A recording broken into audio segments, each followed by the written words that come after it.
ನಿಮ್ಮ ಬಿಸ್ನೆಸ್ ಯಾವುದೇ ಇರಲಿ ಅದನ್ನು ಪ್ರಚಾರ ಮಾಡಬೇಕಾದ್ರೆ ಸುಮನ್ ಟಿವಿಯಿಂದಲೇ ಸಾಧ್ಯ. ಕೂಡಲೇ ಸಂಪರ್ಕಿಸಿ. ಬೆಟ್ಟಕ್ಕೆ ಸಂಬಂಧಪಟ್ಟಂತ ಸರ್ವೆ ನಂಬರ್ ಅಲ್ಲಿ ಬ್ಲಾಸ್ಟಿಂಗ್ ಮಾಡಿಸಿದ್ದಾರೆ.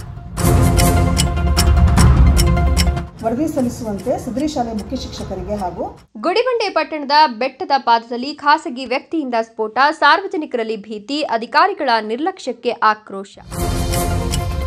ಚಿಕ್ಕಬಳ್ಳಾಪುರ ಜಿಲ್ಲೆಯ ಹಿರೇನಾಗವಲ್ಲಿ 4 ವರ್ಷಗಳ ಹಿಂದೆ ನಡೆದ ಜೆಲೆಟಿನ್ ಸ್ಫೋಟದಲ್ಲಿ 6 ಮಂದಿ ಜೀವ ಕಳೆದುಕೊಂಡು ಅನೇಕ ಮನೆಗಳು ಹಾನಿಗೊಳಗಾಗಿ ಅನೇಕ ಕುಟುಂಬಗಳು ಬೀದಿಗಿಳಿದಿದ್ದ ಘಟನೆ ಇನ್ನೂ ಜನಮನದಲ್ಲಿ ನಚ್ಚಿದ ಗಾಯವಾಗಿ ಉಳಿದಿದೆ. ಈ ಘಟನೆ ನಂತರ ಸ್ಫೋಟಕ ವಸ್ತುಗಳ ನಿಯಂತ್ರಣ ಕುರಿತು ಹಲವು ಭರವಸೆಗಳನ್ನು ಅಧಿಕಾರಿಗಳು ನೀಡಿದ್ರೂ ಎಂದಿಗೂ ಅದರ ಪರಿಣಾಮ ಜಾರಿಯ ಬಗ್ಗೆ ಪ್ರಶ್ನೆ ಉಳಿದಿದೆ. ಇದೇ ನಡುವೆ ಇದೀಗ ಗುಡಿಬಂಡೆ ಪಟ್ಟಣದಲ್ಲಿ ಮತ್ತೆ ಖಾಸಗಿ ವ್ಯಕ್ತಿಯೊಬ್ಬರು ಅಕ್ರಮವಾಗಿ ಸ್ಫೋಟ ನಡೆಸುತ್ತಿರುವುದು ಸಾರ್ವಜನಿಕರಲ್ಲಿ ಭೀತಿ ಮೂಡಿಸಿದೆ. ಪಟ್ಟಣದ 3ನೇ ವಾರ್ಡ್ನಲ್ಲಿ ಬೆಟ್ಟದ ಪಾದ ಪ್ರದೇಶದಲ್ಲಿ ಕಳೆದ 3 ದಿನಗಳಿಂದ ಪ್ರತಿದಿನ ಮಧ್ಯಾಹ್ನ ಖಾಸಗಿ ವ್ಯಕ್ತಿಯೊಬ್ಬರು ಸ್ಫೋಟಕ ಮದ್ದನ್ನು ಬಳಸಿ ಕಲ್ಲು ಸಿಡಿಸುತ್ತಿರುವುದು ಸ್ಥಳೀಯರು ದೃಢಪಡಿಸಿದ್ದಾರೆ.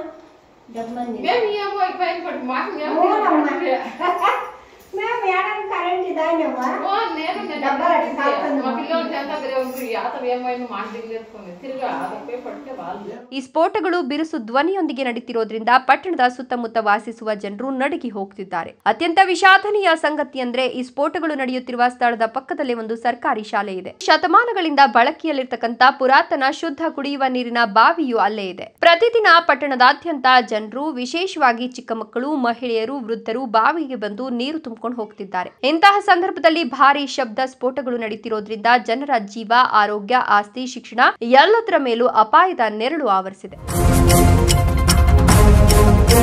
ಸ್ಥಳೀಯರು ಈ ವಿಷಯವನ್ನ ಅಧಿಕಾರಿಗಳಿಗೆ ಮಾಹಿತಿ ನೀಡಿದ್ರು ಇನ್ನು ಯಾವುದೇ ಇಲಾಖೆ ಸ್ಥಳಕ್ಕೆ ಬಂದು ಪರಿಶೀಲನೆ ನಡೆಸಿಲ್ಲ ಎಂಬ ಆಕ್ರೋಶ ವ್ಯಕ್ತವಾಗ್ತಿದೆ. ಪೊಲೀಸರು ಮಾತ್ರ ಸಿಡಿದ ಸ್ಥಳಕ್ಕೆ ಬಂದು ಪರಿಶೀಲನೆ ನಡೆಸಿದ್ದಾರೆ. ಆದರೆ ಅಷ್ಟರಲ್ಲಿ ಸ್ಫೋಟ ಮಾಡಿದ ಖಾಸಗಿ ವ್ಯಕ್ತಿಯ ಮೇಲೆ ಯಾವುದೇ ಕಾನೂನಾತ್ಮಕ ಕ್ರಮ ಕೈಗೊಳ್ಳದೆ ಬಿಟ್ಟಿರೋದು ಜನರಲ್ಲಿ ಅನುಮಾನ ಹುಟ್ಟಿಸಿದೆ. ಸ್ಫೋಟಕ ವಸ್ತುಗಳ ಸರಬರಾಜು ಎಲ್ಲಿಂದ ಆಗ್ತಿದೆ, ಅವು ಎಲ್ಲಿ ಸಂಗ್ರಹಿಸಲಾಗ್ತಿದೆ, ಯಾರ ಬೆಂಬಲ ಸಿಗ್ತಾ ಇದೆ ಅನ್ನೋ ಪ್ರಶ್ನೆಗಳಿಗೆ ಅಧಿಕಾರಿಗಳ ಮೌನವೇ ಕಾರಣವಾಗಿದೆ.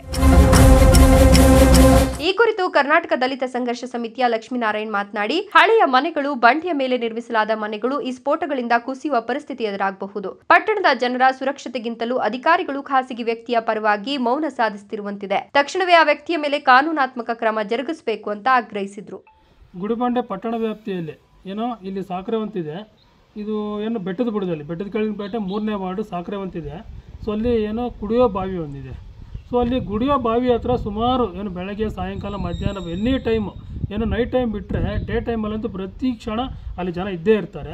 ಸೊ ಅಂಥ ಕಡೆ ಜನಜಂಗುಳಿ ಇರ್ತಕ್ಕಂಥ ಕಡೆ ಯಾರೋ ಮೊನ್ನೆ 3 ದಿವಸದಿಂದ ಒಬ್ಬ ಖಾಸಗಿ ವ್ಯಕ್ತಿ ಬೆಟ್ಟಕ್ಕೆ ಸಂಬಂಧಪಟ್ಟಂಥ ಸರ್ವೆ ನಂಬರಲ್ಲಿ ಬ್ಲಾಸ್ಟಿಂಗ್ ಮಾಡಿಸಿದ್ದಾರೆ. ಸೊ ಈ ಒಂದು ಬ್ಲಾಸ್ಟಿಂಗ್ ಮಾಡಿಸ್ಲಿಕ್ಕೆ ಯಾರು ಪರ್ಮಿಷನ್ ಕೊಟ್ಟರು, ಮತ್ತು ಅಲ್ಲಿ ಈ ಸ್ಫೋಟಕ ವಸ್ತುಗಳನ್ನು ಯಾರು ಇವ್ರು ಕೊಟ್ಟರು, ಎಲ್ಲಿಂದ ತಗೊಂಬಂದರು, ಇದು ಎಲ್ಲಿ ಸ್ಟೋರೇಜ್ ಆಗ್ತಾ ಇದೆ, ಈ ಬಗ್ಗೆ ಸಂಬಂಧಪಟ್ಟ ಅಧಿಕಾರಿಗಳಿಗಾಗಲಿ, ತಹಶೀಲ್ದಾರ್ ಸಾಹೇಬ್ರಿಗಾಗಲಿ, ಇಲ್ಲ ಪೊಲೀಸ್ ಇಲಾಖೆಗಾಗಲಿ ಗೊತ್ತಿಲ್ವಾ? ಸೊ ನಿನ್ನೆ ಮಧ್ಯಾಹ್ನ 3 ಗಂಟೆಯಲ್ಲಿ ಸಾಹೇಬರು, ಮೊನ್ನೆ ಗಣೇಶ್ ಸಾಹೇಬರು, ಸಬ್ ಇನ್ಸ್ಪೆಕ್ಟರ್ ಅವರು ಬಂದು ಇಲ್ಲಿ ಸ್ಪಾಟ್ ಇನ್ಸ್ಪೆಕ್ಷನ್ ಮಾಡ್ಕೊಂಡು ಹೋಗಿದ್ದಾರೆ. ಇವ್ರು ಬಿಟ್ಟರೆ ಬೇರೆ ನ್ಯಾಯಾಧಿಕಾರಿಗೂ ಕೂಡ ಇದ್ರ ಬಗ್ಗೆ ಯಾವುದೇ ರೀತಿ ಕಾಳಜಿ ಇಲ್ವಾ? ಅಕಸ್ಮಾತ್ ಏನಾದರೂ ಇಲ್ಲಿ ಜನಜಂಗುಳಿ ಇರ್ತಕ್ಕಂಥ ಪ್ರದೇಶ, ಇಲ್ಲಿ ಏನಾದರೂ ಯಾರಿಗಾನ ಹೆಚ್ಚು ಕಡಿಮೆ ಆದರೆ ಯಾರು ಹೊಣೆ? ನಗರ ಶಾಖೆಯ ಸಂಚಾಲಕರು ಸಹ ಮಾತನಾಡಿ, ಈ ವಿಷಯವನ್ನ ತಕ್ಷಣವೇ ತಹಶೀಲ್ದಾರ್ ಅವರಿಗೆ ತಿಳಿಸಿದ್ದೇವೆ. ಆದರೆ ಇಂದಿಗೂ ಸ್ಥಳ ಪರಿಶೀಲನೆ ನಡೆಸಿಲ್ಲ. ಅಧಿಕಾರಿಗಳ ನಿರ್ಲಕ್ಷ್ಯ ಮುಂದುವರೆದ್ರೆ ನಮ್ಮ ಸಂಘರ್ಷ ಸಮಿತಿ ಉಗ್ರ ಹೋರಾಟ ನಡೆಸದೆ ಬಿಟ್ಕೊಡೋದಿಲ್ಲ ಅಂತ ಎಚ್ಚರಿಸಿದ್ರು. ನೀರು ತಗೊಂಡು ಬರೋದಕ್ಕೆ ಜನರು ಬರ್ತಾ ಇರ್ತಾರೆ. ನಮ್ಮ ಅದೃಷ್ಟ, ಯಾರಾದರೂ ಸತ್ತೋಗಿದ್ರೆ ಮಾತ್ರ ಅಧಿಕಾರಿಗಳು ಬರ್ತಾರಾ? ಸತ್ತೋಗಿಲ್ಲ ನಮ್ಮ ಅದೃಷ್ಟ.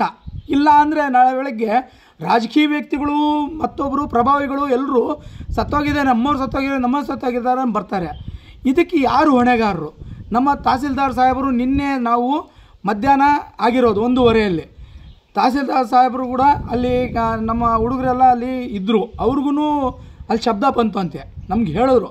ನಮಗೂ ಯಾಕಂದರೆ ತೋಟದಲ್ಲಿ ಕೆಲಸ ಮಾಡುವಾಗ ನಮಗೂ ಅದು ಶಬ್ದ ಬಂತು. ಏನಾಯ್ತಪ್ಪ, ಏನೇನೋ ಟ್ರಾನ್ಸ್ಫರ್ ಡಬ್ಬ ಹೊಡೆದಾಯ್ತು ಹಂಗೆ ಅಂದ್ಕೊಂಡ್ವಿ. ಮತ್ತು ಪರಿಶೀಲನೆ ಮಾಡಿದಾಗ ನಾವು ಪಕ್ಕದಲ್ಲಿರೋರು ತೋಟದವರೆಲ್ಲ ನಾವೆಲ್ಲ ರೈತರುಗಳು ಕೇಳಿದಾಗ ಏನೋ ಶಬ್ದ ಬಂತು ಅಂತೇಳ್ಬಿಟ್ಟು ಜೋರಾಗಿ ಅಂತೇಳ್ಬಿಟ್ಟು ಹೇಳಿದ್ರು.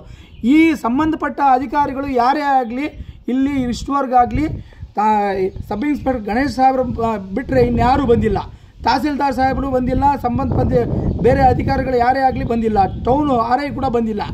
ದಯವಿಟ್ಟು ಇದ್ರ ಬಗ್ಗೆ ನೀವು ತೀವ್ರವಾಗಿ ಖಂಡಿಸ್ತಾ ಇದ್ದೀವಿ. ನಾಳೆ ಬೆಳಗ್ಗೆ ಇದ್ರ ಬಗ್ಗೆ ಆ್ಯಕ್ಷನ್ ತೊಗೊಳ್ಳದೇ ಇದ್ದರೆ ನಾವು ಉಗ್ರವಾದ ಹೋರಾಟ ಮಾಡ್ತೀವಿ.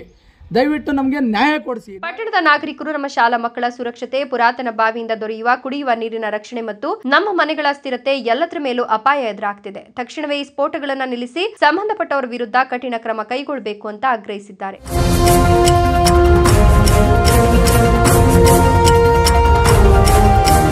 ಈ ಘಟನೆ ಹಿನ್ನೆಲೆಯಲ್ಲಿ ಜನತೆ ಮತ್ತೆ ಹಿರೇನಾಗವಲ್ಲಿಯ ಭೀಕರ ಘಟನೆ ನೆನಪಿಸಿಕೊಂಡು ಬೆಚ್ಚಿಬಿದ್ದಿದ್ದಾರೆ. ಆ ಸಮಯದಲ್ಲಿ ಸಹ ಅಧಿಕಾರಿಗಳ ನಿರ್ಲಕ್ಷ್ಯವೇ ದುರಂತಕ್ಕೆ ಕಾರಣವಾಯಿತು ಎಂಬ ಜನರ ಅಭಿಪ್ರಾಯ ಕೇಳಿಬರುತ್ತಿದೆ. ಅದೇ ತಪ್ಪುಗಳು ಮತ್ತೆ ಮರುಕಳಿಸದಂತೆ ಅಧಿಕಾರಿಗಳು ಎಚ್ಚರಗೊಂಡು ತಕ್ಷಣ ಕ್ರಮ ಕೈಗೊಳ್ಳಬೇಕು ಎಂಬ ಒತ್ತಾಯ ಸಾರ್ವಜನಿಕರಿಂದ ಕೇಳಿಬರುತ್ತಿದೆ.